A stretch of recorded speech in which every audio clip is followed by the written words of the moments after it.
श्री स्वामी समर्थ. जय महालक्ष्मी.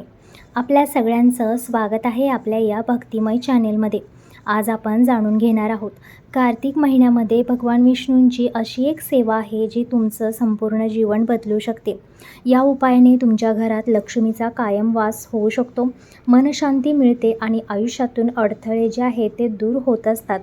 तर मित्रांनो, कार्तिक महिना आपल्याला तर सर्वांना माहीतच आहे किती पवित्र महिना असतो. हा हिंदू पंचांगातील सर्वात पवित्र महिना मानला जातो. या महिन्यात भगवान विष्णू योग निद्रेवरून जागे होतात. 4 महिन्याची चतुर्मास झोप घेतल्यानंतर आता भगवान विष्णू जे आहेत ते पुन्हा भक्तांच्या कृपेचा वर्षाव हे करणार असतात. या काळात केलेले प्रत्येक पूजा, व्रत, स्नान आणि दान यांचं फळ जे आहे ते खूप कोटीमध्ये मिळत असतं. पुराणात असं सांगितलेलं आहे की कार्तिक नाम मासांना सर्व पाप प्रणाशनम, म्हणजेच कार्तिक महिना हा पापांचा नाश करणारा महिना आहे. या महिन्यात तुळशीपूजन, विष्णूपूजन, दीपदान आणि हरिनाम स्मरण या दानधर्म यांना अत्यंत महत्त्व आहे. तुम्ही वर्षभर एखादी कोणती सेवा जरी नाही केली तरी चालेल, पण या कार्तिक महिन्यामध्ये भगवान विष्णूंचे स्मरण, दानधर्म, तुळशीपूजन, माता लक्ष्मीचे पूजन जर केले तर तुमचं अख्खं आयुष्य बदलून जाईल. तुमच्या जीवनातील दुःख, दरिद्रता, संकटे साऱ्यांचा नाश होणार आहे. त्यामुळे भगवान विष्णू हे सृष्टीचे पालन करता आहेत. त्यांचा अर्थ आहे विश्वाचे रक्षण करणारा. तेच लक्ष्मीपती आहेत. लक्ष्मी देवी त्यांची अर्धांगिनी आहे. जिथे विष्णूंची पूजा होते तिथे आपोआप लक्ष्मीचा वास हा होत असतो. मित्रांनो, त्यांच्या नावाचा जप म्हणजे ओम नमो भगवते वासुदेवाय नमः. हा जप प्रत्येक भक्तासाठी अमृता समान आहे. भगवान विष्णूंची पूजा केल्याने केवळ आर्थिकच नव्हे तर मानसिक, आध्यात्मिक आणि कौटुंबिक समाधान आपल्याला मिळत असते.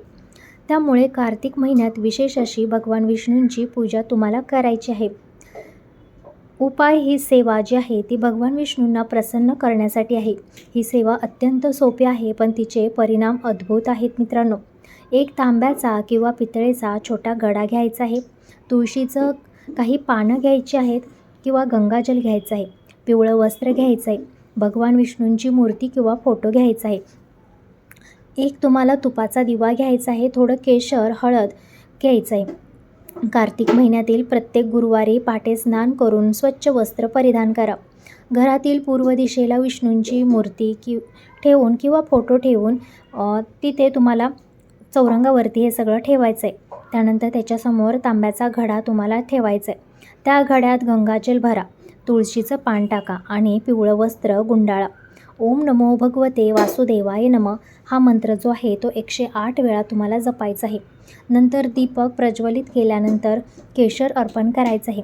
त्या दिवशी दुपारी एखाद्या गरजू व्यक्तीला पिवळं फळ जसं की केळी किंवा आम्र दान करायचं आहे.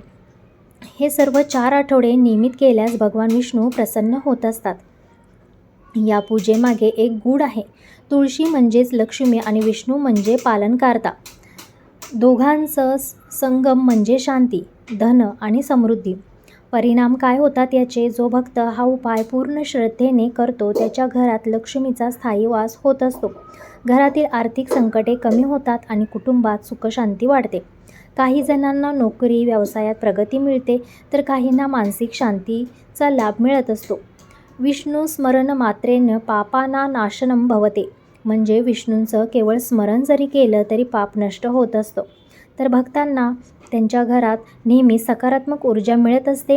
धनलक्ष्मीचा स्थायी स्वरूपात वास होणार आहे. आजार आणि ताणतणाव कमी होणार आहेत. घरात सतत सकारात्मक ऊर्जा तुमच्या राहणार आहे. धनलक्ष्मीचा स्थायी स्वरूपात वास होणार आहे.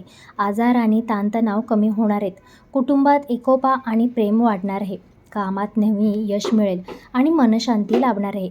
तर मित्रांनो, तुम्हाला जास्त काही नाही झालं तर मंदिरामध्ये सुद्धा भगवान विष्णूंच्या फोटोचं जरी तुम्ही पूजन केलं, त्यांना पिवळे फूल व्हायचं आहे गुरुवारी आणि माता लक्ष्मीचं एक पान जरी त्यांच्या चरणावरती वाहिलं दर गुरुवारी कार्तिक महिन्यामध्ये, तरी तुमची जी आहे मनोकामना ती पूर्ण होणार आहे. विष्णू सहस्त्रनाम या दिवशी वाचायला विसरू नका. कार्तिक महिन्यामध्ये याचं नित्यनियमाने पालन तुम्हाला करायचं आहे. विष्णू सहस्त्रनाम हे तुम्हाला वाचायचं आहे. पुरुष सुक्तम हे सुद्धा तुम्हाला वाचायचं आहे आणि लक्ष्मी सुक्तमसुद्धा ह्या मंत्राचा तुम्हाला जप करायचा आहे. या तिन्ही गोष्टी आहेत ते दररोज तुम्हाला पठण किंवा स्मरण करायचं आहे मित्रांनो.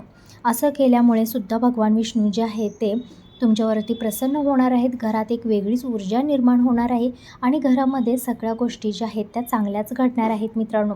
मित्रांनो, दररोज जरी तुम्ही एक तांब्यावरून पाणी भगवान विष्णूंच्या फोटोसमोर ठेवलं आणि त्या पाण्यामध्ये तुम्हाला थोडे 4 दाणे जे आहेत ते तांदळाचे टाकायचे आहेत आणि त्यानंतर एक पान किंवा थोडीशी पानं जी आहेत ती माता लक्ष्मी म्हणजे तुळशीची टाकायची आहेत आणि भगवान विष्णूंच्या समोर असं जे पाणी आहे ते नित्यनेमाने तुम्हाला ठेवायचं आहे मित्रांनो. कार्तिक महिन्यामध्ये असा जो उपाय तुम्ही केला तर नक्कीच तुमच्यावरती भगवान विष्णूंची कृपा होणार आहे आणि तुमच्या घरामध्ये, तुमच्या जीवनामध्ये सगळं काही चांगलं होणार आहे. कार्तिक महिना हा अतिशय महत्त्वाचा आहे आणि या महिन्यामध्ये माता लक्ष्मी आणि भगवान विष्णू हे लवकर प्रसन्न होत असतात. याच महिन्यामध्ये आपल्याला तुळशी मातेसमोर तुपाचा दिवा लावायचा आहे आणि त्यामध्ये चिमूटभर हळद तुम्हाला टाकायची आहे. तर मित्रांनो, असा दिवा जरी तुळशी मातेसमोर तुम्ही नित्यनेमाने लावला तरीही देखील तुमच्या घरामध्ये सुखशांतीही नांदणार आहे. एवढंच नाही झालं तर नित्यनेमाने कार्तिक महिन्यामध्ये तुळशीसमोर दिवा लावायला विसरू नका मित्रांनो. तुळशी मातेची जेवढी पूजा तुम्ही कार्तिक महिन्यामध्ये कराल तेवढं तुम्हाला पुण्य फळ हे मिळणार आहे.